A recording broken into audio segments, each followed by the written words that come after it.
Hi everyone, we are back again on Reading with Joan, and I'm Joan, and this is my co-host. Jemima. Yeah, I should have called you first, huh? And Jedidah. so the 12 of them are reading with us on Reading with Joan, and we welcome you, children and adults, as you join us on today's broadcast. Um, if you've never been with us today, if this is your first time, we've been reading some series of books, and Dida has been reading on her series, the Porridge to talk. the porridge certificate, whatever that is. Say it properly. Porridge the tartan cat and the kitty cat kidnap. And the kitty cat kidnap. I just find the book rather funny. But yeah, that kind of thing. Maybe Jed likes it, but right for me, yeah, okay, not my kind of taste. So yeah, come on, your book. Science Geek Sam and the Secret Logbook. Science Geek Sam and the Secret Logbook. And we've been learning so many interesting facts about science, about nature, about space, and most interestingly, trying to differentiate if everything we talk about space, whether it is God that made it or not, and if both of them can be mutually exclusive or both of them can be integrated together. Those are some big words. Oh, there's some big words. Now I need to say that again. If both of them can exist independently, or both of them are one of them is right and one of them is one of them is right, one of them is right. Okay, now if one of them is right, one of them I need to come down to the simple terms. Right today, you did not mutually exclusive. Okay, now by the time you're learning probability in maths, is in maths. So that's why you need to step up your ball, step up your game. So you learn probability. Now, so today we welcome again our guest reader, sweet Chimdi. Chimdi. Yeah, she will continue her book. She started last week and we found it very interesting. Chimdi, your assignment is you should make sure you ask these girls questions. No. We want to find out if they are listening. So keep that in mind. And we wanted to remind us the book you're reading, the title, and you can go on. Okay. So the book I'm reading is Lulu and the Rabbit Next Door, and I am starting. Yeah, reading chapter 2 today, right? Yeah. Okay. So you can go on. What Thumper would say.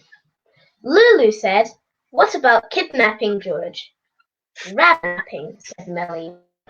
"Rabbit napping then," agreed Lulu. "Then what?" asked Millie. "Rabbit napping him to my house, and me looking after him. But everyone would know that your house," objected Melly. "How?" "Lulu," said Melly. "Everyone knows that all the animals end up at your house. Your house has animals the way other people's houses have cushions."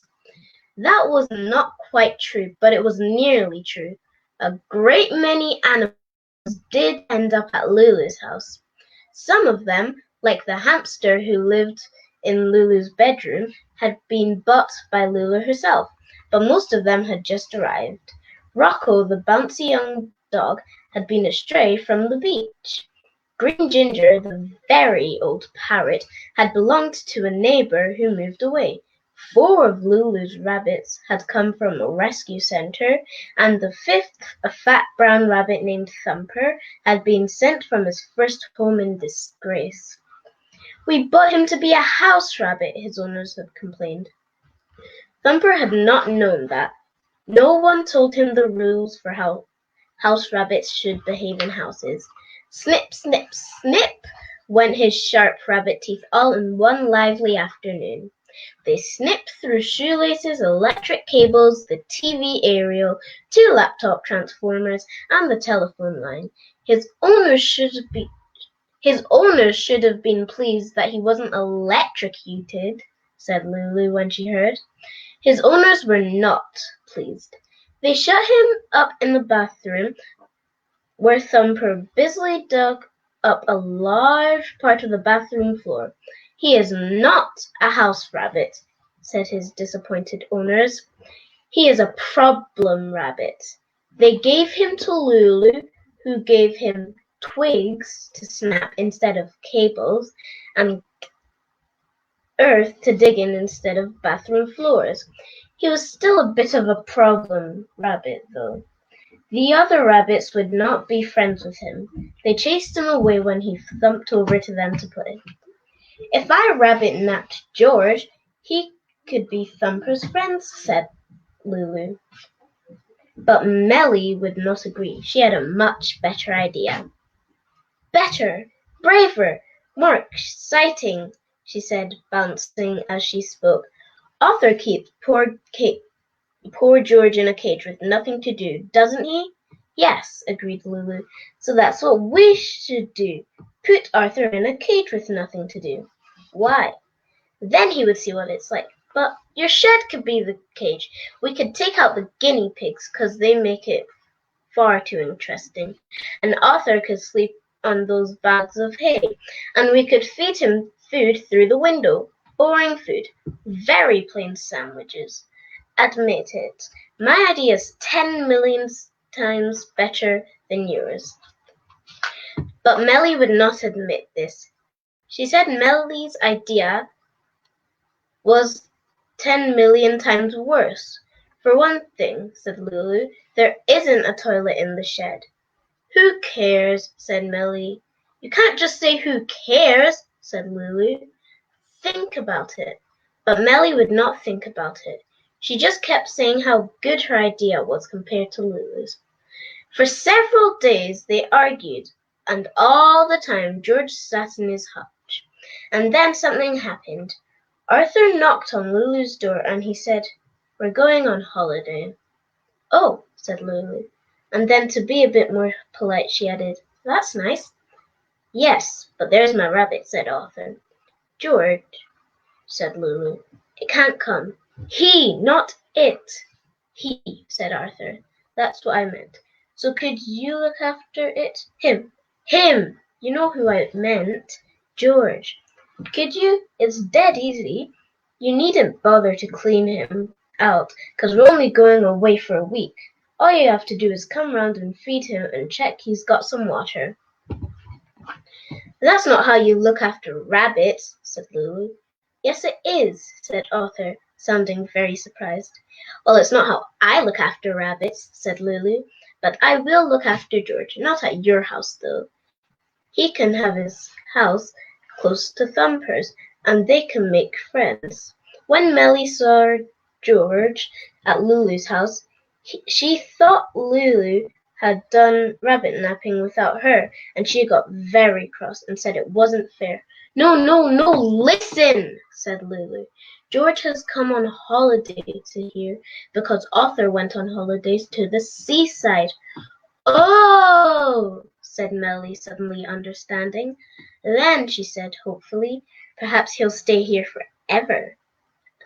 "And leave his Xbox?" asked Lulu. "He wouldn't do that," Melly admitted.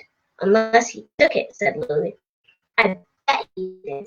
And he probably stayed in his bedroom, Xboxing for the whole holiday and not even see the sea. But who cares? We've got George. Let's get him out of that hutch." That was the beginning of a wonderful week for George. He learnt to dig. He learnt his name. He learnt to race a tennis ball. He made friends with Thumper and they went exploring together. He found how nice it is to stretch in the sun and leave footprints in the dew and reach up high to nibble a leaf. His fur was brushed. His nails were clipped. His eyes watched brightly for the next interesting thing to happen, and then he went home. Arthur didn't say hello to George when he came to collect him. He didn't ask if he'd been happy. He didn't notice how sad Lulu was. He didn't say thank you to her either, but he gave her a large box of fudge. "Thank you," said Lulu. "My mum bought it, not me," said Arthur. On the lid of the box it said, "A little present for taking care of my dog, cat, pet." You were supposed to tick which one it was, but Arthur hadn't bothered. After that, there was a space where you were supposed to write the name of the animal that had been taken care of. Arthur hadn't done that either. School on Monday, said Lulu, just looking for something to say because she felt so awkward holding the unbothered with box of fudge and at the same time trying not to cry. Yeah, said Arthur. You'll be in my class. Arthur shrugged. You don't have to take George home right now if you don't want to, said Lulu suddenly. You can leave him here for as long as you like. No thanks, said Arthur, and he picked up one end of George's hutch and began bumping him up the garden path. George leapt in alarm, and Lulu rushed to the hutch, pulled open the door, and grabbed him. Put him back, said Arthur indignantly. No, said Lulu, hugging George. Put him back now. I'll carry him for you. You bring the hutch. I'll bring George. Who do you think you're bossing? I'm not bossing. I'm helping, said Lulu, and she ran ahead with George so that Arthur had to follow whether he liked it or not. Thank you for nothing, said Arthur when he caught up with them both. Then he grabbed back George and pushed him in his hutch, slammed shut the door, and marched inside. He didn't come out again all that day. Neither did George. Lulu and Melly behaved very badly about the book. Okay, They kicked Chimdi. it. Well done. Thank you. Did you finish chapter 2? No, I've got 3 more pages. Oh, so we have to keep that for next week. Okay, so chapter 2 was rather long. It was longer than chapter 1, right? Okay, so I enjoyed the transaction between Lulu and Otto. So do you have any question for the girls or the kids at home? No. Where did Arthur go on holiday? Where's Seaside. You just said what I said. I knew. Excuse me. Seaside. Hurricane Betty. That's not me. Is that all the questions you have for them? No, I have another one. Okay, come. Yeah. Let's see who's going to say it first. What did Arthur give Lulu as a present for taking care of George? What? You said it first. Sorry, Kimberly. What? Yes, because you were thinking it. You were thinking it. She just said it before. Don't worry, it doesn't matter whether you are thinking it or not. Cindy, thank you. Well done for that. That was brilliant. Wow. So now, next time, you need to think very fast. So we'll have a little interlude and Jamie plays, what do they call this instrument again? French. Jamie plays a French one, and then Jamie's going to read the Science Sam Geek afterwards, and we know what happened from Science Geek Sam. Since Science Sam Geek. Okay, I'm supposed to hold this. Okay, yeah, there.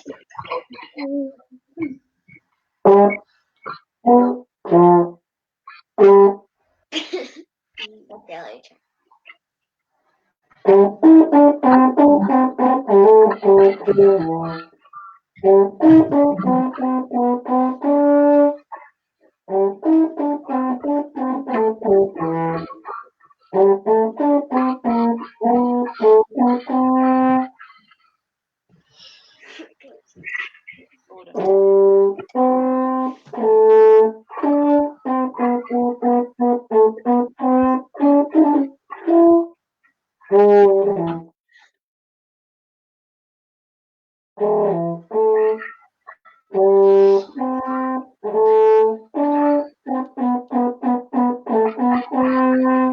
Next time, try and practice before you come on here. Do you understand? Thank you, Jamie, for that. Kids, I hope you enjoyed it. That was Jamie playing playing a song of French on. What's it called? Rose, My bunny lies over the ocean. My bunny lies over the ocean. Okay, so Jamie, can you continue with the Science Geek, Sam? Okay, we're past page 100. We know that. We are here. Okay, Thursday. Okay, can I hold that for you? Yeah. Our dead animal collection initiative is going very well. We've already got 5 mice and a budgie. The budgie was Rachid's. He was trapped in his bamboo stem, Rachid explained, waving round the plastic bag with his dead budgie in. We think he fell headfirst, got stuck, and couldn't get out again.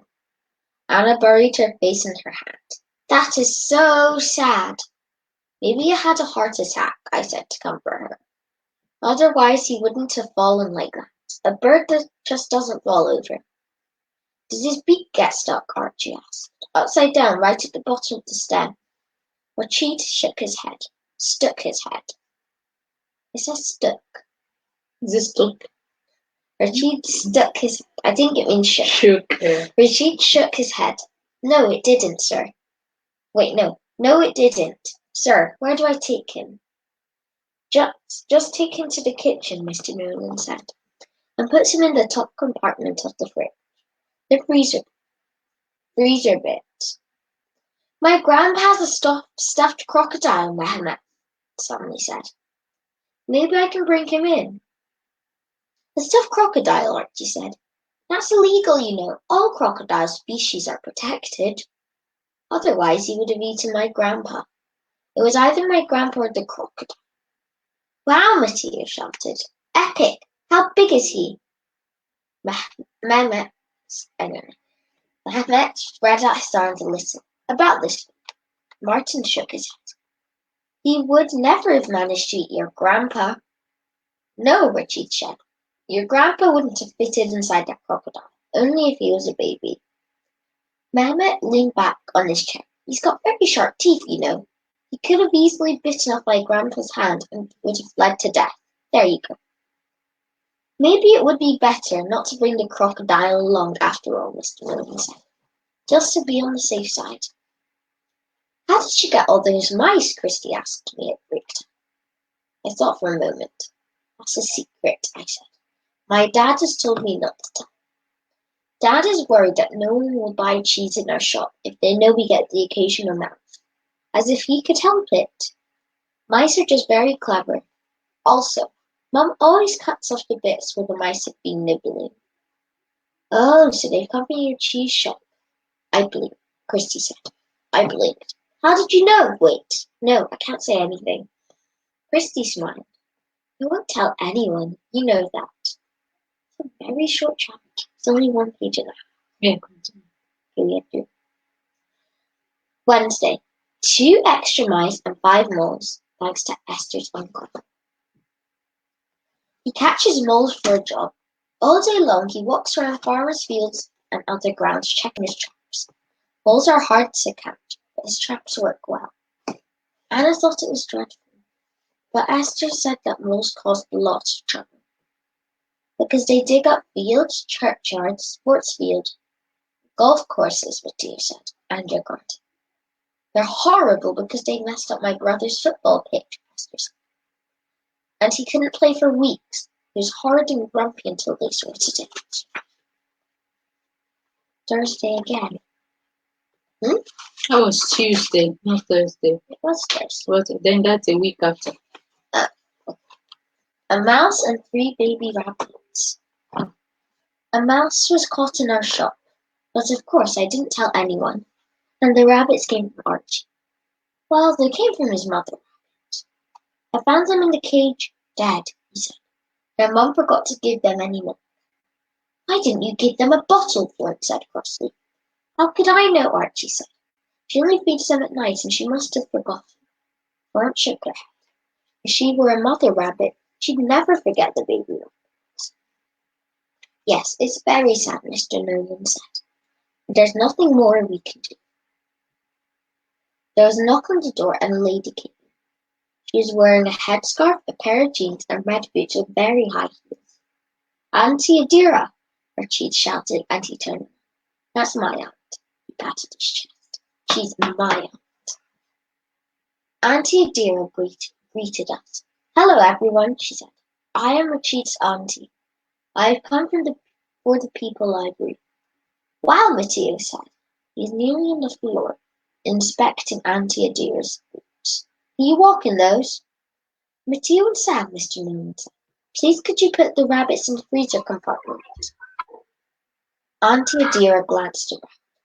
What? She said. They were already dead, I said. I didn't want him to think that we killed them. Did you see that? Matteo said as we walked to the kitchen. Those boots! Whoa, I've never seen such high heels. They look like pencils, I said. Matteo punched me in the ribs. Yeah, that'd be handy.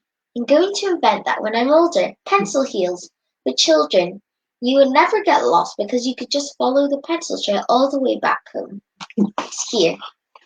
Okay, that is the pencil heels he's planning to design when he grows up. It's already out, so kids, you can't design it again. Well, they're just a picture. Just a picture. Well, it's just a design. Anyway, you can do it as your patent and you design it. Jamie and Jade, what do you think? No, I don't want to. You don't want to. But I want to. It's so gonna break. No, but they are tracing the ground. The pencil bit is going to be made of carbon or charcoal. They're frozen. Buddy? What did you say? What did you say, Ayo? Frozen. You were frozen because I couldn't see. Okay, that's why. You want me to show you again? So that's the pencil shoes. See it now? You're still frozen. Okay, I'll show you later so that we can get on with what we're doing. So, Jamie, what's the question today? My question is, what was Rashid's aunt called? What was Rashid's aunt called? Ah, okay, Chimdi. Chimdi. What? Unmute yourself. Unmute yourself. Oh yeah, what's Rashid's aunt called? Archie's aunt was called Auntie Adira. Oh, that's cool. She was listening. Well done. Thumbs up. Any other question? Oh, what was sold in the shop that Mike visited? Okay, wait. Shitaya, what's it? Cheese. Okay, what do you think, Ayo?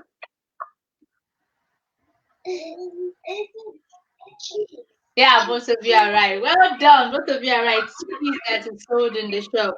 So, kids, we had fun reading today, and I'm loving George and Lulu and Otto's story. I'm going to miss it because she's not going to read it until next week. But hopefully we'll catch up from where she stopped today. Thank you so much, Cindy. Kids at home, thank you for joining us and listening to us attentively and answering our questions. We love you all at Reading with Joan, and we hope you join us next week. No, next week. No, tomorrow. You join us tomorrow, same time, 4 p.m. Remember, you can follow us on our Instagram handle, on our Twitter, on YouTube, and Facebook. On Facebook, so you can rewatch it over and over again. And we hope you follow us on this journey on Reading with Joan. We encourage children to read. If you have your own story, don't forget, you can tell us so you can read it on the program. We had a prize winner 2 days ago. Yes, 2 days ago. And we're looking for more people to win our prizes for creating their own stories. And get their stories published in a book. We'll get the stories published in a book. Sometimes, finger crossed, as we get as many stories coming on board. So thank you so much. We'll see you tomorrow. Bye.